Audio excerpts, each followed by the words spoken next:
반갑습니다. 오늘은 느헤미야가 예루살렘으로 가다라는 제목입니다.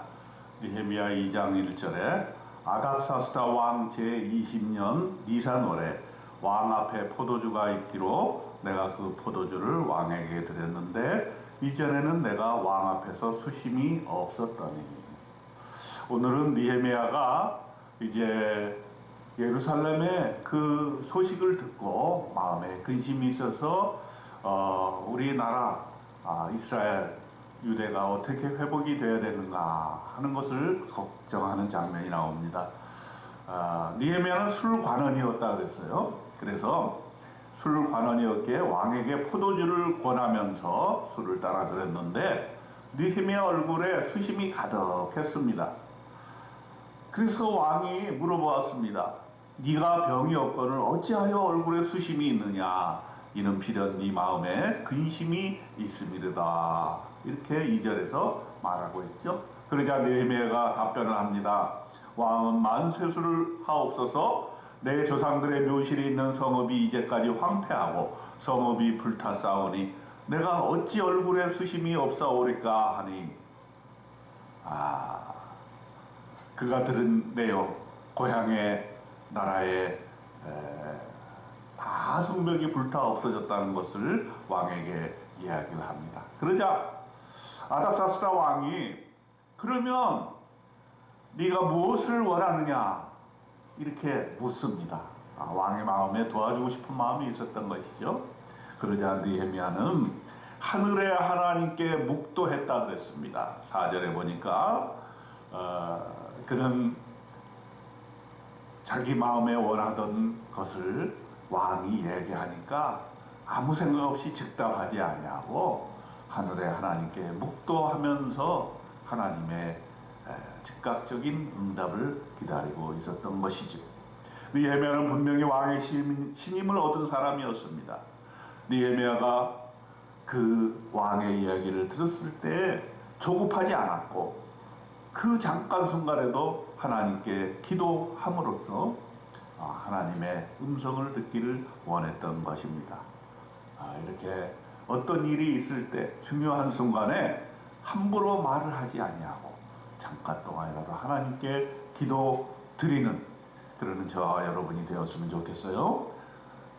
기도한 다음에 느헤미야는 말을 꺼냅니다. 5절에 보니까 왕이 만일 좋게 여기시고 종이 왕의 목전에서 은혜를 얻어 싸우면 나를 유다 땅 나의 조상들의 묘실이 있는 성읍에 보내어 그 성을 건축하게 하옵소서. 이렇게 5절에 말하고 있습니다. 그리고는 기한을 정하고 조서를 내려달라고 부탁을 합니다.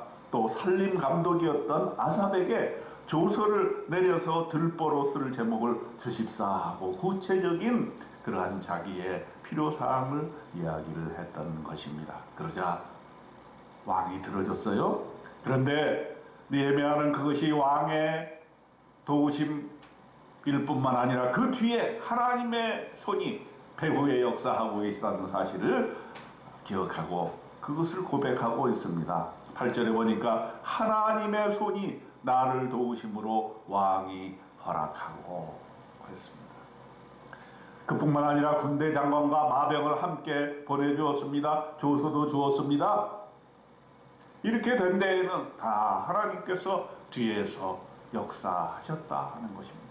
우리의 삶의 뒤안길에도 하나님이 함께 항상 뒷배경이 되어주신 것을 우리가 오늘 느헤미야 2장을 통해서 보는 것 아닙니까? 느헤미야에게만 그런 것이 아니라 오늘날도 살아계신 하나님께서 우리의 뒷배경이 되어주시고 우리를 도와주시고 하나님의 손으로 우리를 직접 헤아려 주신다는 사실을 저와 여러분은 믿으셔야 될 것입니다. 예루살렘에 도착했습니다. 느헤미야가 사흘 만에 다짐을 합니다. 내 하나님께서 예루살렘을 위해 무엇을 할 것인지 내 마음에 주신 것을 내가 아무에게도 말하지 아니하고 했습니다. 하나님이 내 마음에 주셔서 하나님의 뜻을 이루게 하신 그것 함부로 얘기하지 않고 함부로 발설하지 아니하고 진중하게 접근을 했던 것입니다. 그리고 느헤미야는 말 대신에 행동으로 옮겼습니다. 예루살렘이 황폐하고 성문이 불타는 것을 직접 눈으로 목도를 했던 것입니다.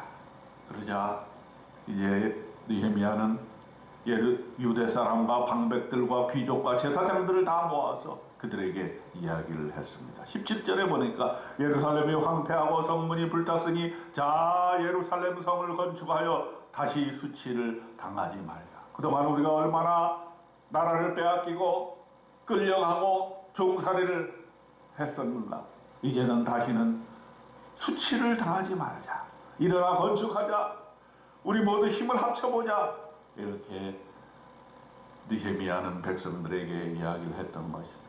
그러자 그들 모두가 함께 한 목소리로 이야기를 했습니다. 18절에 보니까 그들의 말이 일어나 건축하자 하고 모두 힘을 내어 이 선한 일을 하려 하네. 하나님께서 도와주셔서 이 느헤미야로 하여금 성벽 건축의 이 중차대한 사명을 이루시게 하는 것입니다.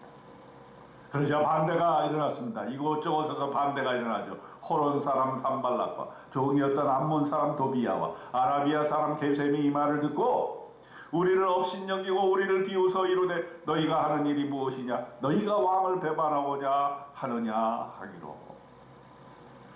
우리가 인생 살 때 모든 일이 다 형통하기를 바라지만 하나님의 이름에도 불구하고 하나님이 명령하신 것임에도 불구하고 반드시 반대가 있다는 것, 우리를 반대하는 사람이 있다는 것을 우리는 항상 기억해야 될 것입니다. 사탄의 계획일 수가 있고 나를 시기, 모략, 중상하는 사람이 있을 수가 있습니다. 그럼에도 불구하고 결코 쓰러져서는 안 되는 것입니다. 느헤미야는 어떻게 했습니까? 20절에 보니까 단호하게 이렇게 이야기합니다. 하늘의 하나님이 오직 우리를 형통하게 하시리니 그의 종들인 우리가 일어나 건축하려니와 오직 너희에게는 예루살렘에게서 아무 기업도 없고 권리도 없고 기억되는 바도 없다 하였느니라. 어떠한 반대에도 불구하고 이것이 하나님의 뜻이라면 결코 물러서지 아니하고 하나님의 화합을 이루겠다고 하는 느헤미야의 결단이었던 것입니다. 오늘 느헤미야 2장에서 하나님께서 우리에게 말씀 주십니다. 느헤미야의 마음에 하나님의 뜻을 심어주시고 배후에서 하나님의 손으로 역사하여 주신 하나님을 우리는 만나게 됩니다. 우리의 인생살이에서 나의 위치에서 하나님의 뜻을 이루는 것, 오늘의 우리의 사명인 줄로 압니다. 나의 현재의 위치에서 내가 할 일은 무엇인지, 내 현재 위치에서 내가 다른 사람을 위해서 도와줄 수 있는 일은 무엇인지, 다른 사람을 살리고 다른 사람을 섬기는 그런 일, 그런 위대한 일을 오늘 하루도 묵묵히 수행해 나가는 저와 여러분 되시기를 주님의 이름으로 축원드립니다. 아멘.